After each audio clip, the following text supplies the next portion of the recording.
பறக்குமே, கிழிஞ்ச விதையிலே தான் காடு பறக்குமே.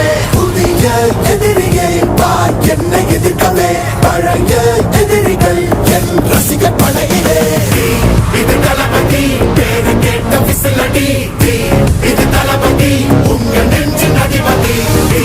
இது தளபதி பேரு கேட்ட விசிலடி, இது தளபதி உங்க நெஞ்சின் அதிபதி.